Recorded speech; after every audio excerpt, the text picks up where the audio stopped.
birthday to you. Happy birthday to you. Happy birthday to you, Simeon. Happy birthday to you. May God bless you. May God bless you. May God bless you, sir. Happy birthday to you. సరే అందరూ అంటే మీరు ఒక్కడే చంద్రబాబు నాయుడు గారికి చంద్రబాబు నాయుడు గారి నాయకత్వం చంద్రబాబు నాయుడు గారి నాయకత్వం జై బాబు నారా చంద్రబాబు గారి నాయకత్వం నారా చంద్రబాబు గారి నాయకత్వం నారా చంద్రబాబు గారి నాయకత్వం చూసుకోండి బాబు ఏది టీవీ నమ్మక చూడండి అందరూ ఇలాగా వీళ్ళైతే నవ్వండి కష్టమే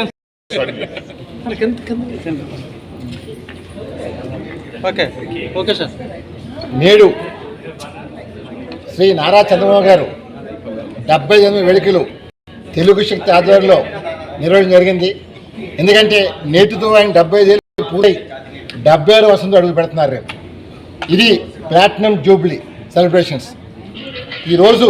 ఎందుకంటే తెలుగు జాతి ప్రతిష్టను ప్రపంచ స్థాయి తీసుకున్న వ్యక్తి శ్రీ నారా చంద్రబాబు గారు. మరి తెలుగు జాతి ఆత్మగౌరవం నిలబెట్టింది నందమూరి తారక చేస్తున్నారు.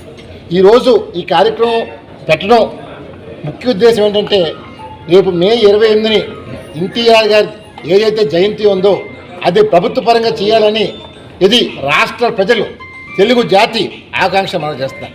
ఎందుకంటే ఆ మహానుభావు మనల్ని మద్రాసి అన్న దక్షిణాది అని అది ఇడ్లీ సాంబార్ అని ఆ రోజు కాంగ్రెస్ పార్టీ చులకనగా మాట్లాడితే మేము తెలుగు వారు మాకు ఒక రాష్ట్రం ఉంది, మాకు ఒక భాష ఉందని చెప్పి నాడు పార్లమెంట్లో గొంతు వినిపించారు. ఇవాళ తెలుగు వారిని అణచివేస్తుంటే దక్షిణాది వాళ్ళని తొక్కేస్తుంటే చూసి భరించలేక సహించలేక వారు లేక తెలుగుదేశం పార్టీ స్థాపించి 9 మాసాల్లో పార్టీ ఘనత ప్రపంచం సృష్టించారు.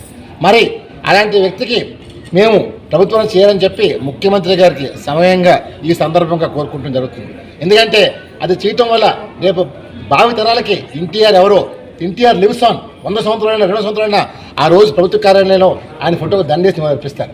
ఇవాళ మనం చూస్తున్నాం అల్లూరి సీతారామరాజు గారు కానీ భగత్ సింగ్ గారు కానీ ఇవన్నీ ఎందుకు చేస్తున్నామంటే మనం చూడకపోయినా సరే ఆ మెసేజ్ జనరేషన్ పాస్ అవుతుంది. ఇది చేయటం వల్ల ఎన్టీఆర్ లివ్స్ ఆన్. ఒకటి చేయకపోతే ఆఫ్టర్ 20 years ఎన్టీఆర్ ఎవరో అని నెక్స్ట్ జనరేషన్ తెలియదు. దీన్ని చేస్తే బాగుంటుందనే ఉద్దేశంతో ఈ మీటింగ్ పెట్టాం. అందువల్ల చంద్రబాబు నాయుడు గారు 2020 ఆ రోజు నవ్వారు, చేసి చూపించారు. రేపు 2047 కూడా ఆయన అనుకోవడం చేస్తారు. డెఫినెట్గా అప్పుడు ఆయన 97 వయసు వస్తుంది. మేము ఉంటామో లేదో తెలియదు, ఎందుకంటే ఈ జనరేషన్ కానీ చాలా తేడా ఉంది ఆయన ఫుడ్ విషయంలో కానీ అన్ని విషయంలో. సో డెఫినెట్గా చంద్రబాబు నాయుడు గారు 100 ఏళ్ళు ఉంటారు. ఆంధ్రప్రదేశ్ని ప్రపంచ దేశంలోనే చూసి ఇలాగా చేసి సత్తా ఉన్న నాయకుడు. ఆ వ్యక్తికి ప్రజలందరూ ఆరోగ్యాల్లో ఉండాలని చెప్పి భావిస్తున్నారు. అలాంటి వ్యక్తి కింద ఆంధ్రప్రదేశ్ పరిపాలన నడుస్తుందంటే చాలా అందరూ అమరావతిని రాజధాని అద్భుతంగా తీర్చిదిద్ది డెఫినెట్గా మేమందరూ చంద్రబాబు నాయుడు పాలనలో మేము ఉన్నామని చెప్పి కాలు ఎగరేస్తుండగా ప్రతి ఒక్క తెలుగు వాటిని ఆయన చేస్తూ జై హింద్. ఓకే.